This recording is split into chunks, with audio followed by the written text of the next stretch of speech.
आप सोच रहे होंगे कि मैं क्या कर रहा हूं। मैं युद्ध की तैयारी कर रहा हूं। वही युद्ध जो ज्वालामुखी की भांति कभी भी फट सकता है। युद्ध वही जीतता है जो युद्ध में व्यतीत होने वाले समय से अधिक समय युद्ध की तैयारी में लगाए। जो योद्धा अभ्यास क्षेत्र में जितना अधिक समय देगा, रणभूमि में उतना ही कम रक्त बहेगा। एक सामान्य लौह और तीखी तलवार में अंतर यही है कि एक तीखी तलवार को कड़ी अग्नि परीक्षा से होकर जाना पड़ता है। लौहकार की मार खानी पड़ती है। एक तलवार जितनी पीड़ा सहेगी, उसका वार उतना ही प्रबल होता है। इसलिए पीड़ा से घबराए नहीं, उसका सामना करें, उसका अभ्यास करें, क्योंकि यही अभ्यास जीवन के युद्ध में आपको विजयश्री बनाता है। जब मेघ छाते हैं तो क्या होता है? अंधकार छा जाता है। मेघ गरजते हैं, बिजलियां कड़कती हैं, वर्षा होती है। सभी पशु अपने आश्रय स्थल पर जाकर छिप जाते हैं। मनुष्य अपने घरों की ओर दौड़ते हैं और सभी पक्षी अपने घोंसलों में जाकर छिप जाते हैं। परंतु एक जीव है जो गरजते मेघों को, कड़कती बिजलियों को, भारी वर्षा को भी हरा देता है। वो जीव है बाज, क्योंकि वो समस्या की जड़ों से ऊपर उड़ता है। वो गरजते मेघों से, कड़कती बिजलियों से, भारी वर्षा से, इन सब से ऊपर। यही अंतर है हारने वालों में और जीतने वालों में। ये युद्ध हार और जीत का नहीं, समस्या और सोच का है।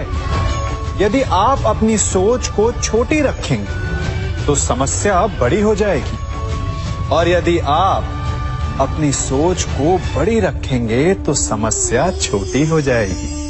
दो मनुष्यों के मध्य होता है, परंतु विजय सदैव एक ही मनुष्य को मिलती है। जबकि समान रूप से दोनों शक्तिशाली होते हैं, समान ज्ञान प्राप्त करते हैं।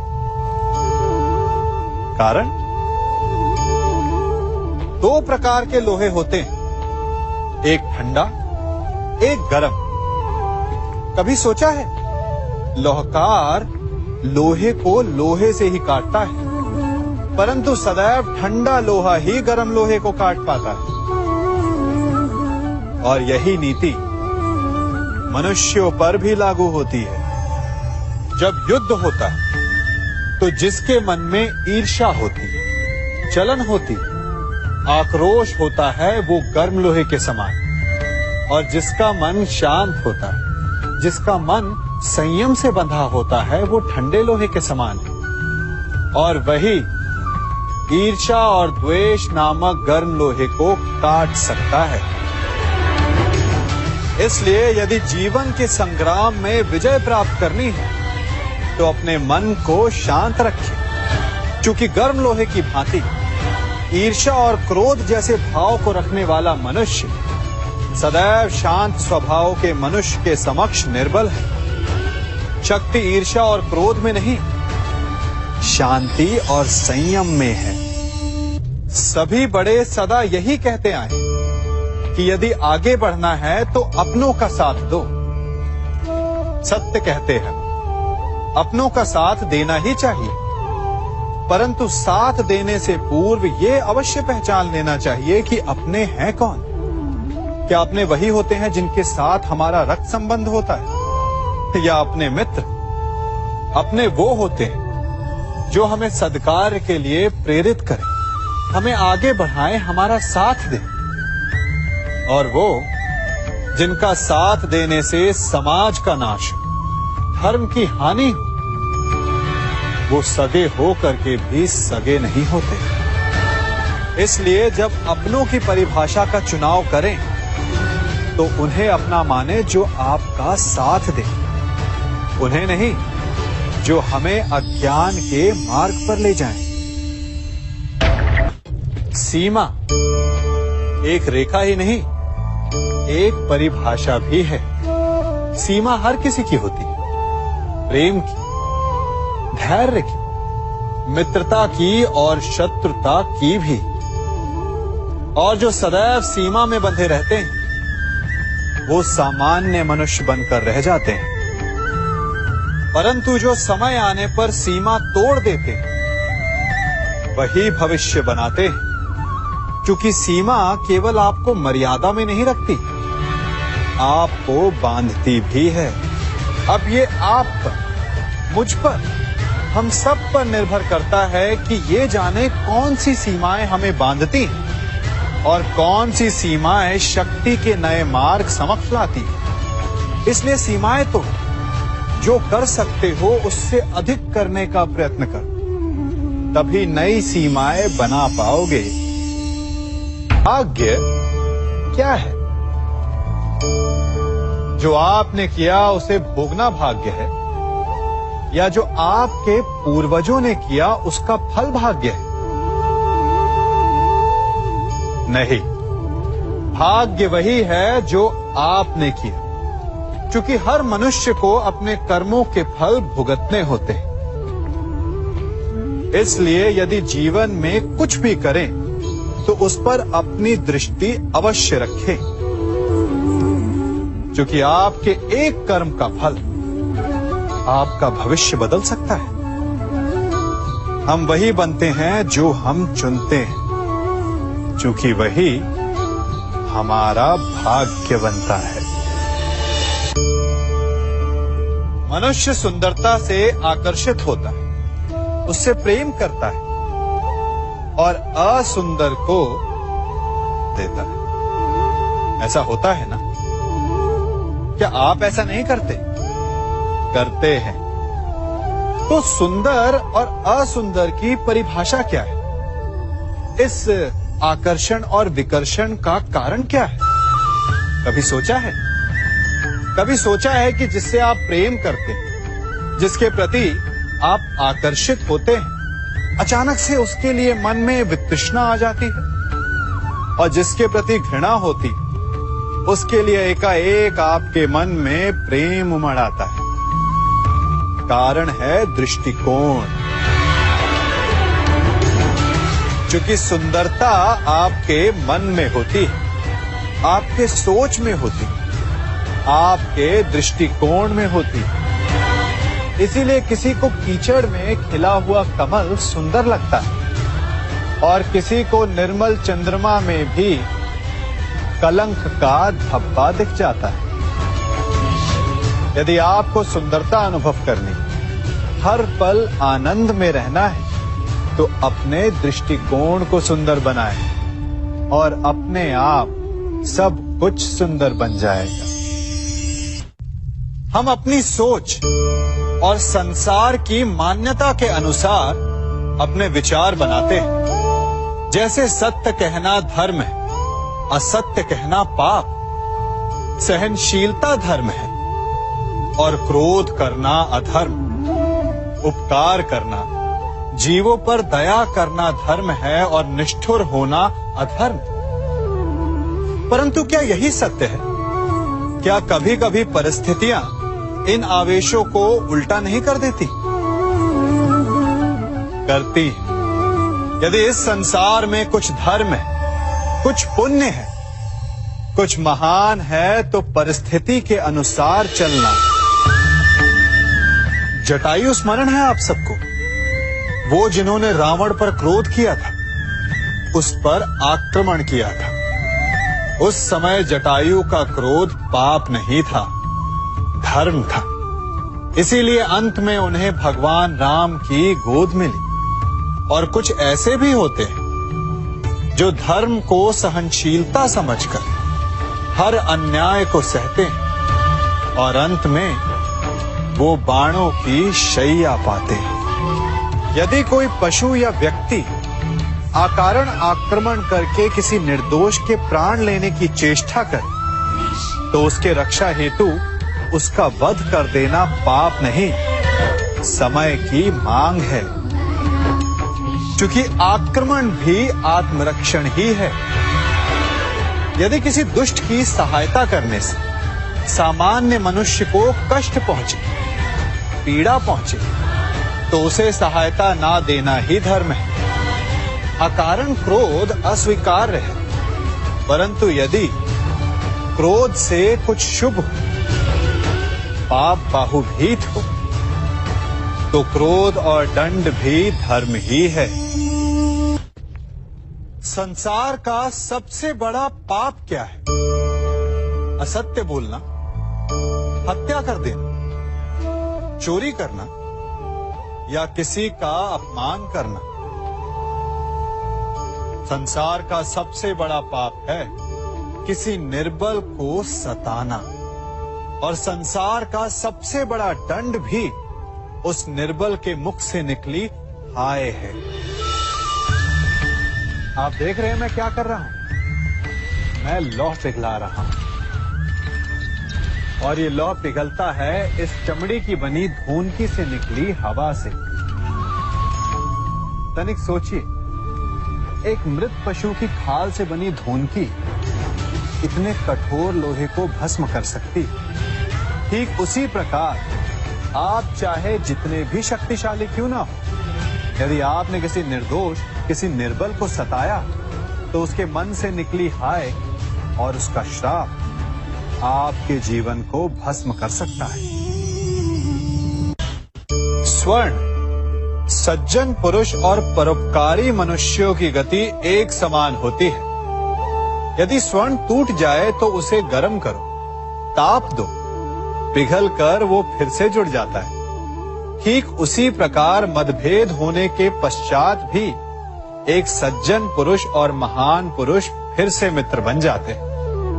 परंतु दुर्जन दुष्ट माटी से बने लोग उस पके हुए मटके के समान होते हैं कि जिनमें यदि एक बार दरार आ जाए तो वो स्वयं ही स्वयं का सर्वनाश कर लेते हैं। इसलिए मित्रता केवल सज्जनों से ही करें ताकि मतभेद ना हो। दुष्टों का समूह अपना नाश स्वयं ही कर लेता है। यदि कोयले की खान में जाओ तो चाहे जितनी भी सावधानी बरतो, अपने वस्त्रों पर कालिख लग ही जाती है। इसलिए दुष्ट मित्रों से सावधान। सज्जन शत्रु प्रत्येक परिस्थिति में श्रेष्ठ है।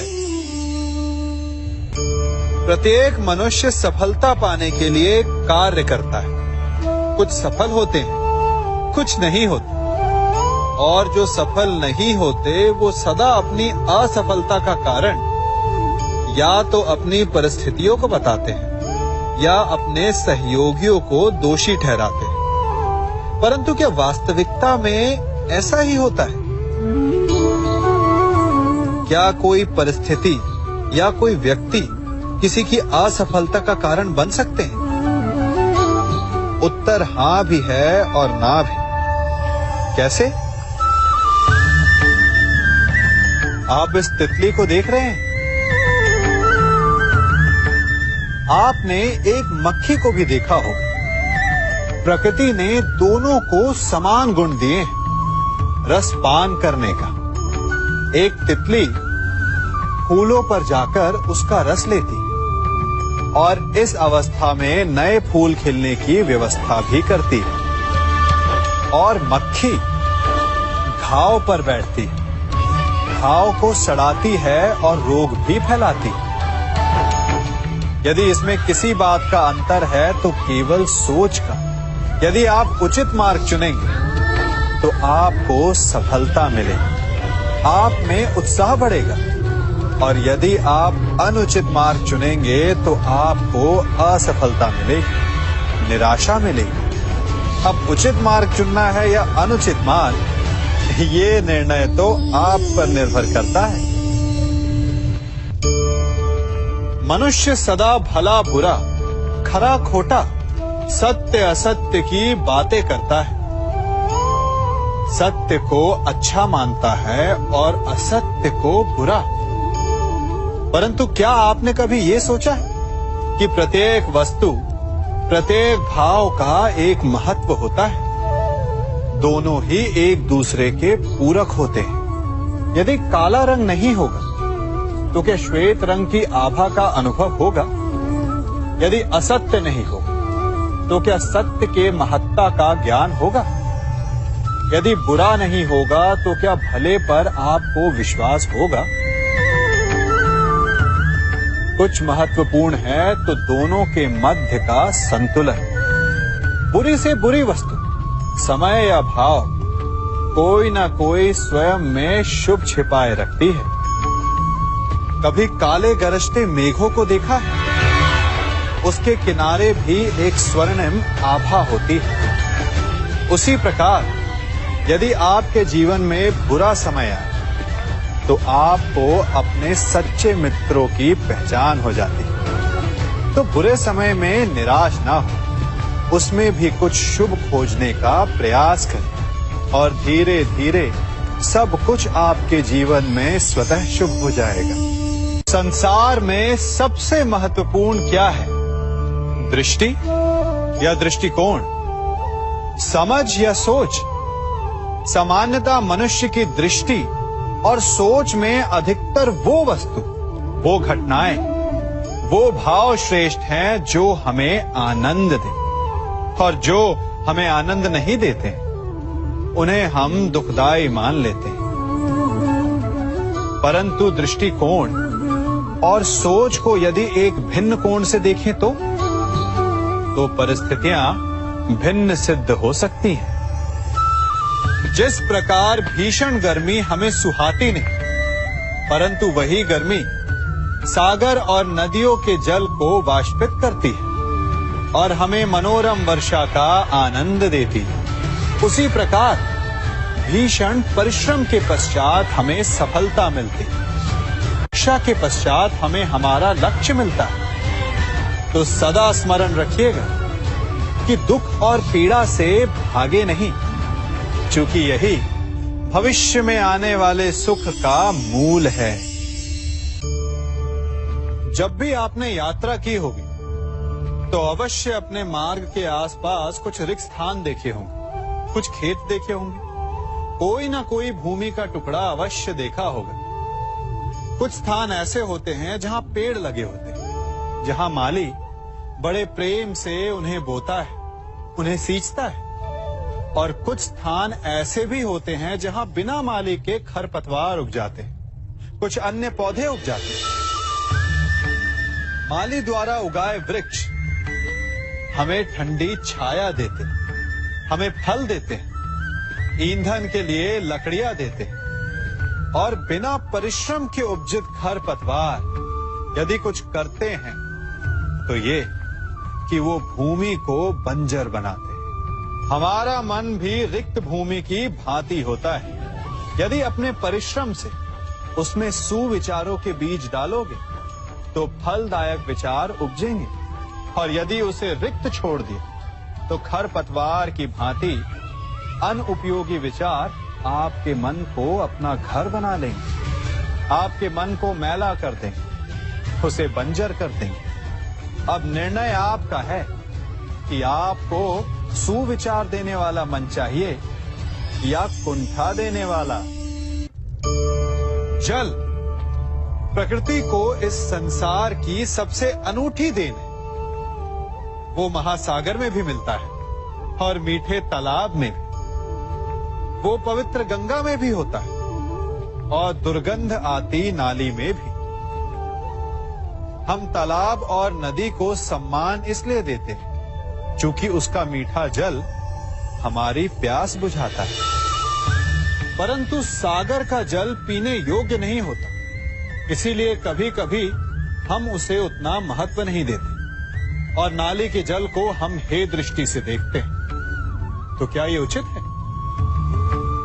हमारे संबंध भी इसी जल की भांति होते हैं। जिस संबंध से हमें लाभ ना हो उससे हम दूर हो जाते हैं। कभी ईर्ष्या के कारण, कभी अहंकार के कारण उस संबंध को तोड़ देते हैं। तो क्या संबंध को तोड़ देना उचित है? तनिक विचार कीजिए। माना कि सागर का जल फसल नहीं दे सकता, परंतु मोती तो देता है। माना कि नाली का गंदा जल हमें किसी भी कार्य के लिए उपयुक्त ना लगे, परंतु वो भी कहीं लगी अग्नि को बुझा सकता है। ठीक इसी प्रकार प्रत्येक संबंध कहीं ना कहीं किसी न किसी परिस्थिति में उपयोगी हो सकता है।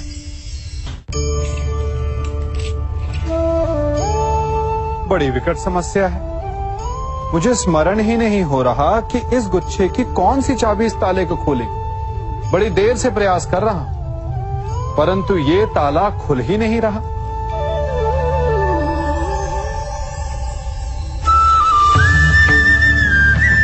ऐसी परिस्थिति में आप क्या करेंगे? अधिकतर लोग ऐसी परिस्थिति में अपनी आशा खो बैठते हैं। उन्हें लगता है कि चाबी खो गई। वो तिलमिला जाते हैं, क्रोधित हो उठते हैं। परंतु उस समय धैर्य रखें तो गुच्छे की अंतिम चाबी ताला खोल सकती है। कुल्हाड़ी का अंतिम प्रहार वृक्ष को काट के गिरा देता है, परंतु क्या सत्य में कुल्हाड़ी का अंतिम प्रहार वृक्ष को काट के गिरा देता है? आपको आपका लक्ष्य दिला देता है? नहीं। आपका निरंतर प्रयत्न ही आपको सफलता दिलाता है। जब आपका मन निराश है तो अपने कार्य में दुगनी उत्साह से जुट जाइए, क्योंकि अनावरत बहता जल ही कठोर चट्टान को काट सकता है। सफलता का मूल है परिश्रम, प्रयास और आशा। मनुष्य का जीवन ऋतुओं के समान होता है। आज ग्रीष्म तो कल वर्षा, परसों शीत। तनिक संकट आया तो हम संयम खो बैठते हैं। तनिक ऋतु बदली तो हम अधीर हो जाते हैं। अपने आक्रोश में, अपने क्रोध में हम उनसे ही संबंध बिगाड़ लेते हैं जो हमारे अपने होते हैं। क्यों ऐसा होता है ना? हमें लगता है कि हमारे अपने हैं, फिर से मना लेंगे। परंतु स्मरण रखिए, सदा ऐसा करना संभव नहीं होता। सागर की उछलती लहरों को तट सहता है, और यदि तट ही टूट जाए तो बाढ़ आ जाती। हमारे संबंध भी दूध की भांति होते हैं। दूध तपकर उबल सकता है, परंतु यदि उसमें खटास आ जाए तो वो फट भी जाते हैं। और फटे दूध को चाहे जितना मत लो, उसमें से माखन नहीं निकलेगा।